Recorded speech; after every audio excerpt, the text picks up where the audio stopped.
Kami dalam Sapa Indonesia Pagi, Saudara Ketua Sidang Komisi Informasi Pusat Rospita Vici Paulin heran dengan KPU Surakarta yang memusnahkan arsip ijazah Jokowi saat maju sebagai wali kota Surakarta karena tidak sesuai dengan ketentuan undang-undang tentang kearsipan. Kenapa tadi saya tanya di awal? KPU Surakarta menjelaskan pemusnahan arsip berdasarkan jadwal retensi arsip yang mengacu pada peraturan KPU nomor 27 tahun 2023.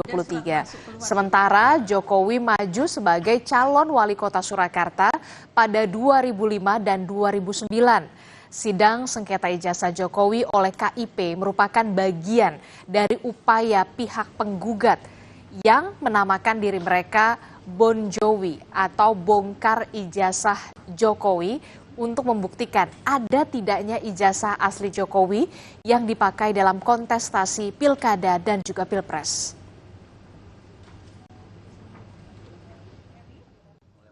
Sebentar. 1 tahun penyimpanan arsip 1 tahun?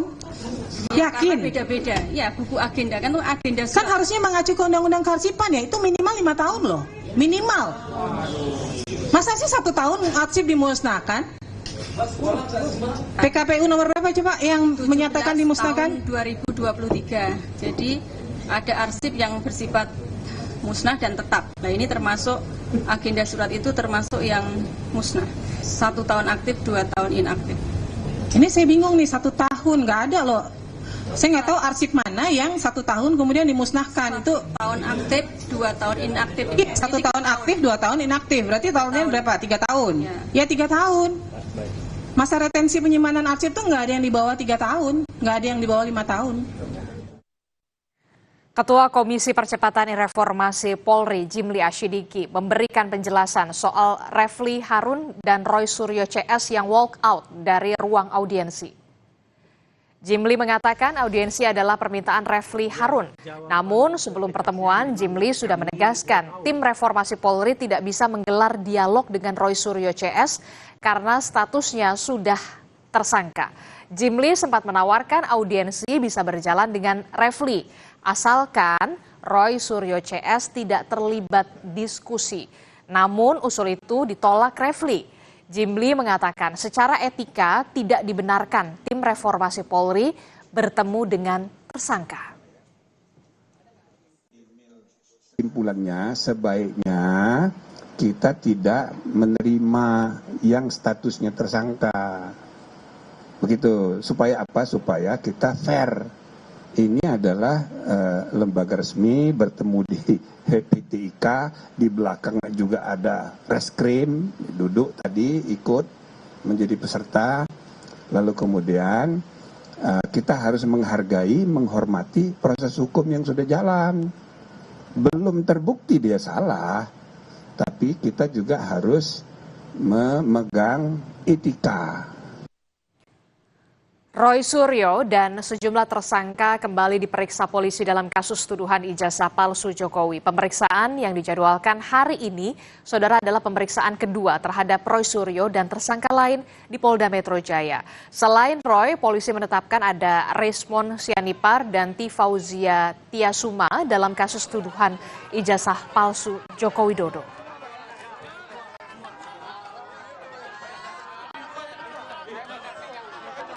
Lalu bagaimana dengan perkembangan kasus tuduhan ijazah palsu Jokowi? Kita akan tanyakan kepada jurnalis Kompas TV, sudah ada Jihan Jufri dan juru kamera Septa Yoga berada di Polda Metro Jaya. Jihan, jadi jam berapa tepatnya Roy Suryo CS ini akan diperiksa oleh penyidik Polda Metro Jaya? Dan apa informasi dari Roy Suryo yang akan disiapkan Roy Suryo CS dalam pemeriksaan kali ini?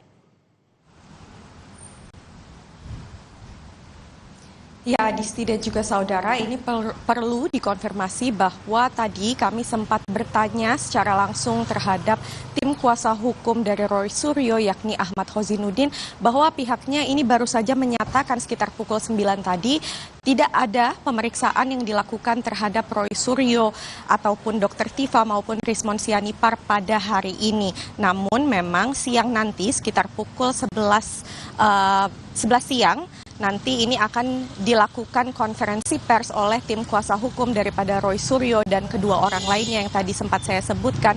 Dan memang fokusnya ini akan membahas beberapa agenda, yakni salah satunya adalah update kasus terkait tudingan ijazah palsu Presiden ke-7 Joko Widodo, lalu juga akan menyampaikan sejumlah permohonan melalui berkas-berkas dan detailnya nanti akan disampaikan pada saat konferensi pers pada pukul 11 siang nanti.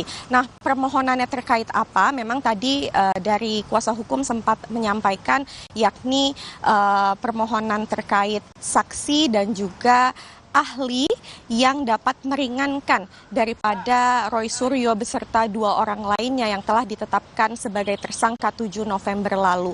Lalu memang tadi dari kuasa hukum juga menyampaikan selain saksi, ini juga menyampaikan permohonan untuk gelar perkara khusus. Nah, memang nanti akan disampaikan begitu ya secara lengkap oleh Ahmad Hozinuddin dan juga tim penasihat hukum daripada Roy Suryo, dan menyampaikan juga sekiranya saksi siapa yang akan diajukan permohonannya begitu ya kepada penyidik ataupun kepada pihak kepolisian. Namun memang kami sudah mendapatkan informasi di antara lain memang saksi-saksi tersebut ini adalah saksi yang mengetahui konteks, yakni alur dari awal kasus ini kemudian bergulir, dan juga saksi ahli seperti mulai dari saksi linguistik, forensik, lalu juga hukum pidana dan juga teknologi informasi, yakni memang fokusnya ini ada dari berbagai macam bidang keilmuan begitu ya untuk memperkuat lagi daripada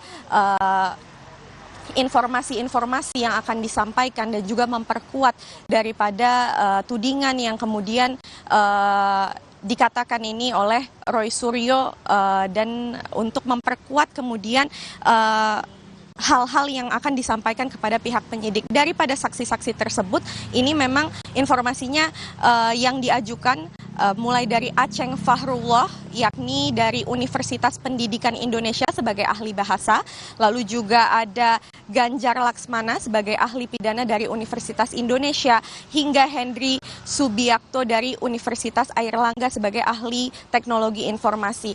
Kemudian kita akan nantikan nantinya pukul 11 karena konferensi pers akan digelar sebentar lagi. Kita nantikan kapan juga kemudian penjadwalan daripada pemeriksaan selanjutnya terhadap Roy Suryo yang akan menjadi pemeriksaan kedua, Adisti.